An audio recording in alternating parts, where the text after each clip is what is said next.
There we go.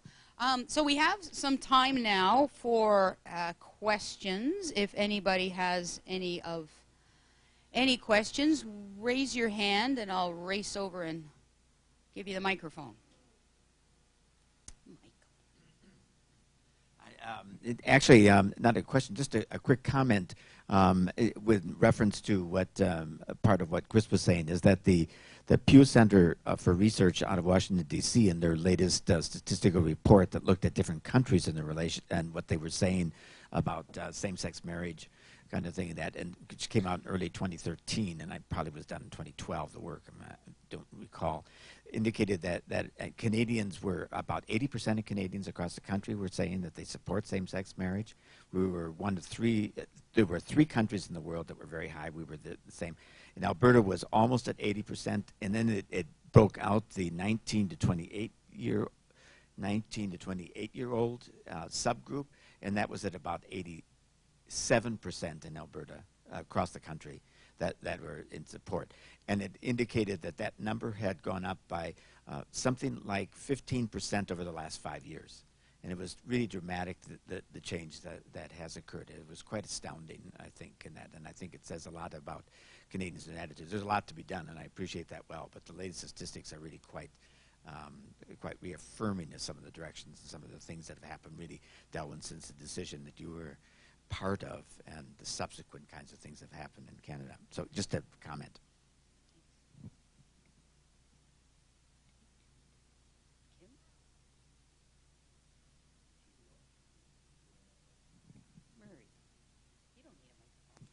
I know I don't really need a microphone, but it's a question for each of the panel. There's Kris's top 6 list. Just as briefly as you can, what do we have to do in this town? What do we have to do in this province to make that happen? Talk about it. Talk to your politicians, talk to your neighbors, talk to your friends, right? Social change doesn't happen with one person. It happens with all of us building that road together and engaging in that dialogue. That old maxim is, you know, you get who you elect. And as we say about getting out and getting people to vote, and vote for those progressive candidates who stand beside our community as well as other marginalized communities. As Barbara said, it's not a journey we can take on alone, or if we think we can take it alone, it's at our own peril.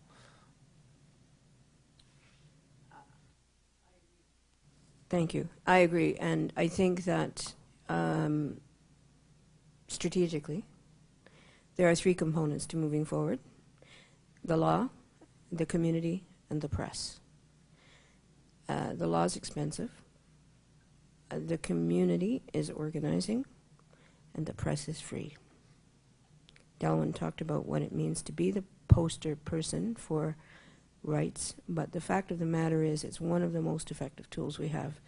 And I understand, I didn't know this, that there was very recently a 6-part queer story in the Calgary newspaper, which was fabulous. So I have nothing to add at this point.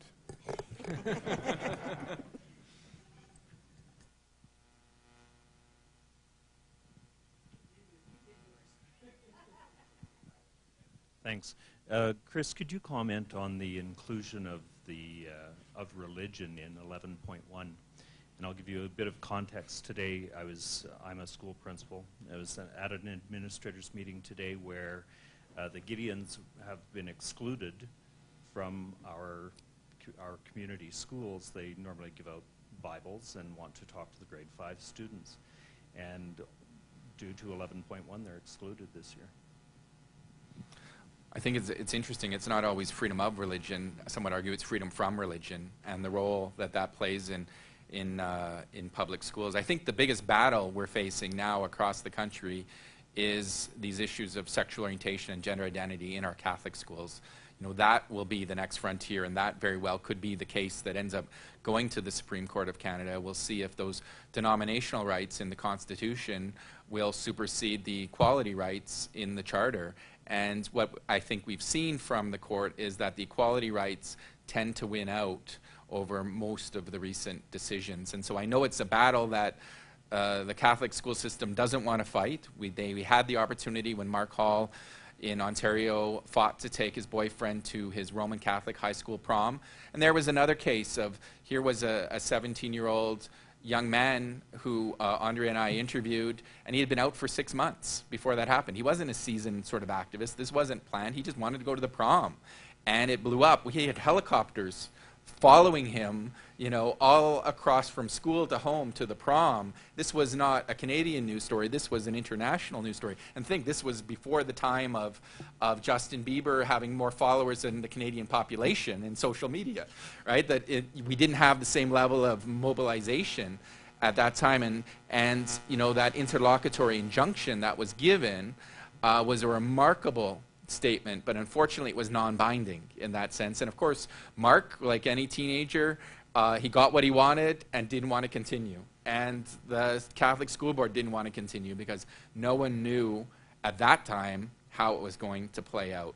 But we are seeing, and I know Barbara's cases and others, where this issue is coming up time and time again at the local school board level, at the ministerial level in terms of policy. This is why the Ontario government and the Manitoba government legislated gay-straight alliances in all schools, and including the Catholic schools, and importantly, with the students having the right to name them gay-straight alliances, not some other Sacred Heart, One Heart, Your Heart, My Heart club that they're using. You know, I'm glad we all have a heart. At least we can reach that common denominator.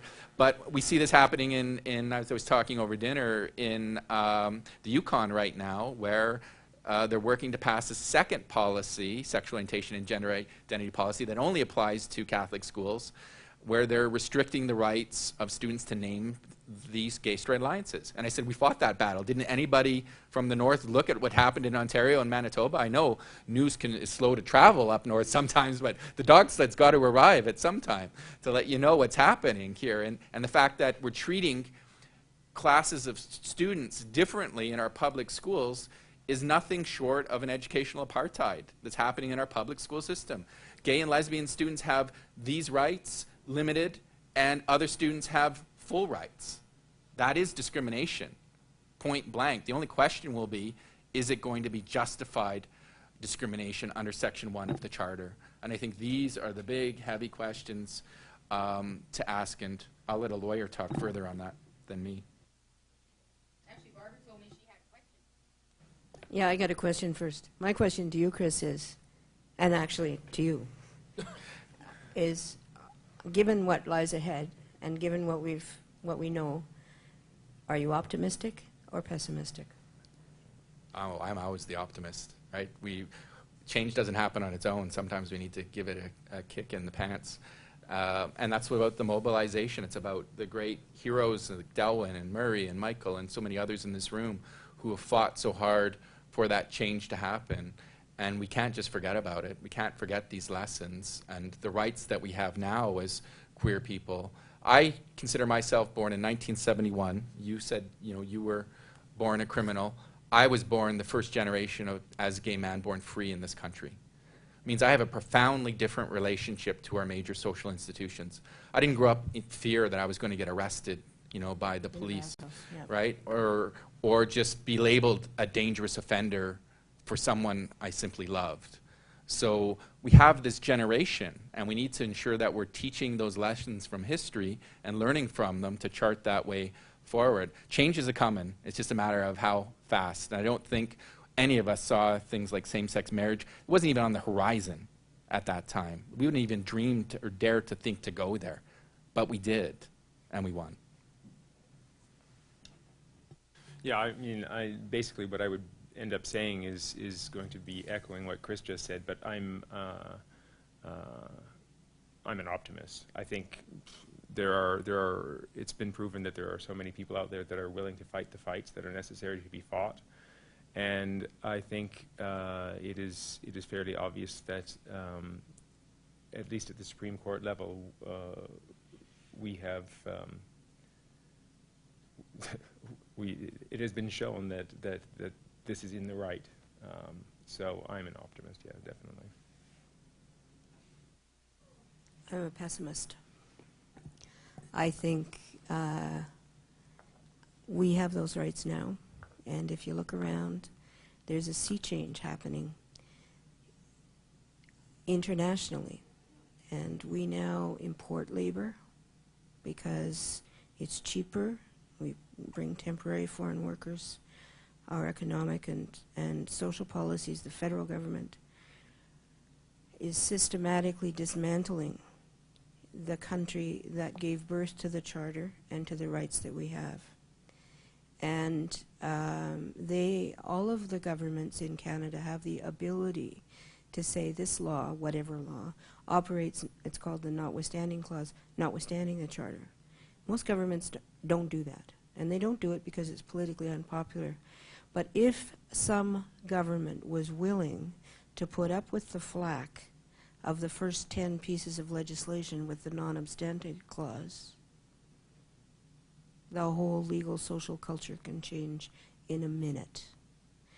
So I guess what I want to say to you young ones, thank God you're here, first of all. And it's so wonderful to be here talking to you. But don't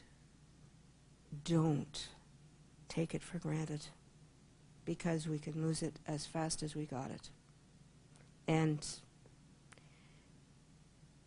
I'm not confident that the will of the people, faced with the economic realities of corporate capitalism internationally, is going to survive.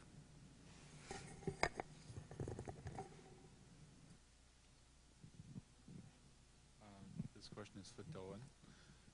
Obviously, you're living outside of the country at this point, and I'm not sure how long you've lived in Paris, but is there anything distinctive that you see in European society in your day-to-day living that is distinctly different from Alberta? Well, so I live in France. I've been living in France now for 8 years almost to the day. So other than the week that I've been here in Edmonton, yeah, 8 years. I can, I can't really talk about Europe as a whole because there are so many differences between countries. It's not so much quite like the U.S. yet, where between states there's less differences. But I can talk a little bit about France for sure. I think France is in many ways a lot like Alberta. France is an extremely conservative country. They don't like to show it, but they are. They will not yell fag on the street, but as soon as they come home, they're going to say, I saw this fag on the street. Gay marriage has just become legal in France this year, as I'm sure you know. There were protests that were in the media, hugely media. I'm trying to think of the English word, media-sized? No, it's anyway. They were it was big in the media. The percentage, actually, the percentages were quite minimal in terms of those counter protest, not protest, protesters. But in France, it is definitely, I would say, a precarious situation. I don't think in France anyone takes for granted that human rights, equality rights, let alone marriage rights, are there for good. So I think in many ways there's a similar atmosphere in France as there is here in Alberta. When you go to other countries, you get to a country like Spain, which you think of, and I mean it's a very conservative, religious country, and yet when it comes to equality rights and marriage, they are so far ahead, and it is basically entrenched. And I think, I mean, I can't really say what the feeling is because I don't live there, but looking from externally looking in towards Spain, I see much less precariousness. I can't really talk about other Western European countries. Some of the Eastern European countries are horrible.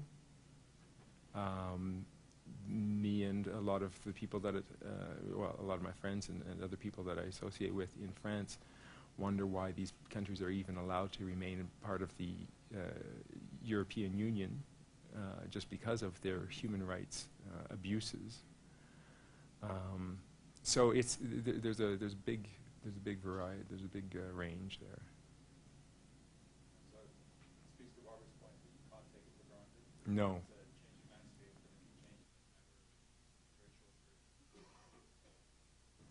Well, and I'd always see what's happening in Russia, you know, as a prime example of what can roll back so quickly. And this is a slide I brought. I thought this question might come up from May 2013, looking at lesbian, gay, bisexual, trans, and intersex rights across the country, a map at a glance, and seeing that the dark red ones are countries that still criminalize homosexuality with the death penalty. Right? So 5 countries, sort of 7 territories, if you count them, on the books. And we're talking about still over 70 some countries that have some form of criminal sanction or penalty for simply being an LGBTQ person. So when we think about what's happening in Canada, we need to be mindful about working beyond our borders as well, and to take some of the lessons that we've learned here and support other countries. Because as Barbara said, we are everywhere. We are in every nation. We are in every culture. We are in every religion.